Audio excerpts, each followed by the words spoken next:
Assalamualaikum warahmatullahi wabarakatuh. Perkenalkan, nama saya Hairul Ajeng Tanjung. Saya dari kelas PJKR 5D. Di sini saya akan memaparkan tugas saya mengenai model-model pengembangan dalam pembelajaran, mata kuliah, metodologi penelitian.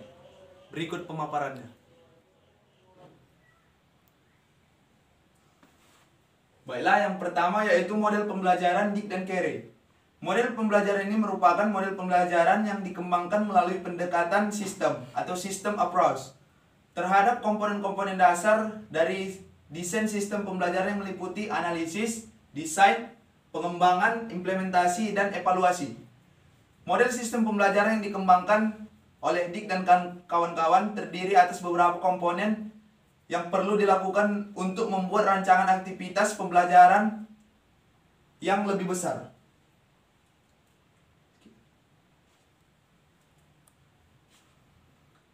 Terdapat komponen-komponen sekaligus langkah-langkah utama pada model pembelajaran ini. Yang pertama yaitu mengidentifikasi tujuan pembelajaran, melakukan analisis instruksional, analisis siswa dan konteks, merumuskan tujuan pembelajaran khusus, mengembangkan instrumen penelitian, mengembangkan strategi pembelajaran, penggunaan bahan ajar, merancang dan mengembangkan evaluasi formatif, melakukan revisi terhadap program pembelajaran, dan yang terakhir yaitu merancang dan mengembangkan evaluasi sumatif. Terdapat kelebihan dan kekurangan pada model pembelajaran ini. Kelebihannya yaitu yang pertama, setiap langkah jelas sehingga dapat diikuti. Yang kedua, teratur, efektif, dan efisien dalam melaksanakan. Yang ketiga, merupakan model atau rancangan pembelajaran yang terperinci. Yang keempat, adanya revisi pada analisis instruksional. Dan yang kelima, sangat lengkap komponennya, hampir mencakup semua yang dibutuhkan dalam suatu perencanaan pembelajaran. Dan kekurangan pada model pembelajaran ini, yang pertama, kaku karena setiap langkah telah ditentukan. Yang kedua, tidak semua prosedur pelaksanaan kegiatan belajar mengajar dapat dikembangkan sesuai dengan langkah-langkah tersebut. Dan yang ketiga, tidak cocok diterapkan pada pembelajaran skala besar. Yang keempat, uji coba tidak diuraikan secara jelas. Yang kelima, pada tahap-tahap pengembangan tes belajar, strategi pembelajaran manapun maupun pengembangan dan penilaian bahan pembelajaran tidak nampak secara jelas dan tidak adanya penilaian pakar. Dan yang terakhir, kekurangan pada penelitian ini yaitu terlalu banyak prosedur yang harus dilakukan oleh guru dalam melaksanakan proses pembelajaran. Yang kedua, ada model pembelajaran Azure. Model pembelajaran ini merupakan suatu model yang sebuah formulasi untuk kegiatan belajar mengajar atau KBM.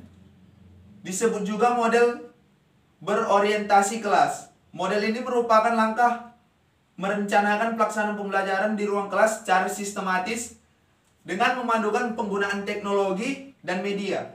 Jadi model ini memberikan kemudahan atau cara untuk membantu guru dalam mempersiapkan pembelajarannya agar menjadi lebih terarah dan menuju pada sasaran yang tepat dalam mencapai tujuan pembelajaran yang telah ditentukan.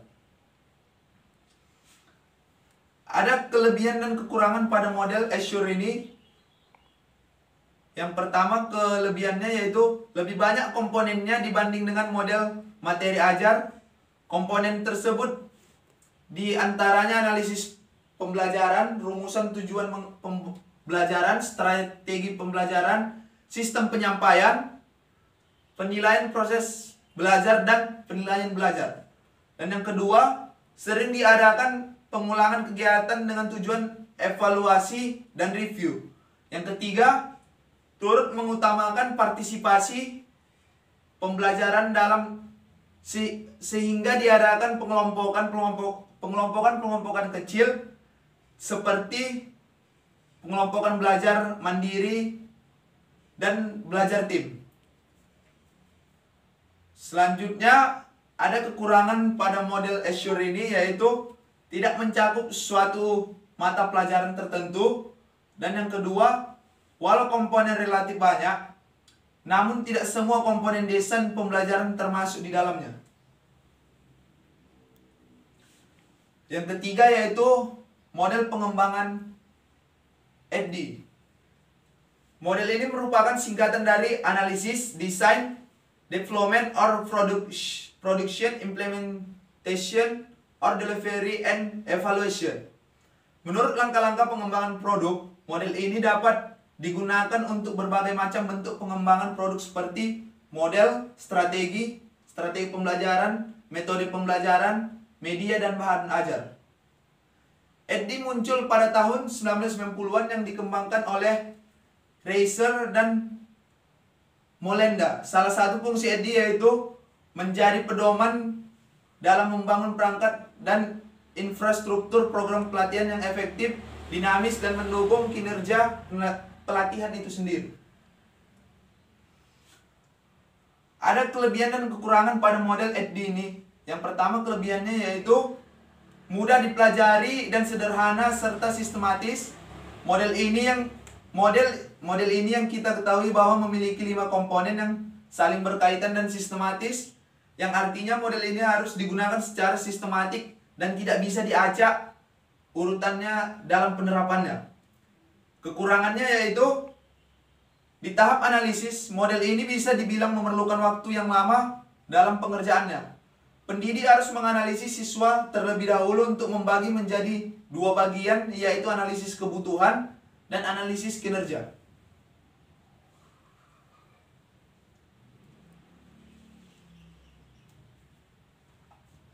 Selanjutnya, model desain pembelajaran camp.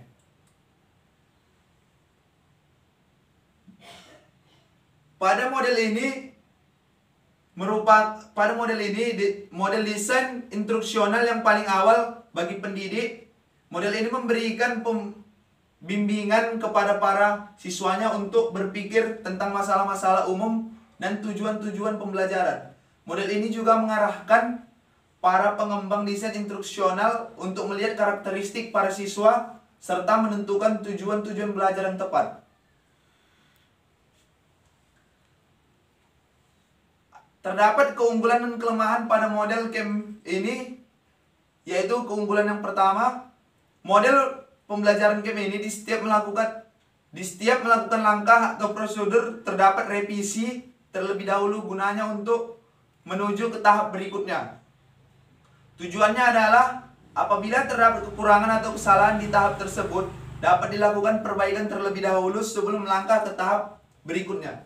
Dan kelemahannya yaitu model pembelajaran Gerald A. Camp ini agak condong ke pembelajaran klasikal atau pembelajaran di kelas. Oleh karena itu, peran guru di sini mempunyai pengaruh besar karena mereka dituntut dalam rangka program pengajaran, instrumen evaluasi, dan strategi pembelajaran. Dan yang terakhir yaitu ada model 4D. Model pengembangan perangkat 4D model disarankan oleh Shiva Sailam. Model ini terdiri dari 4 tahap.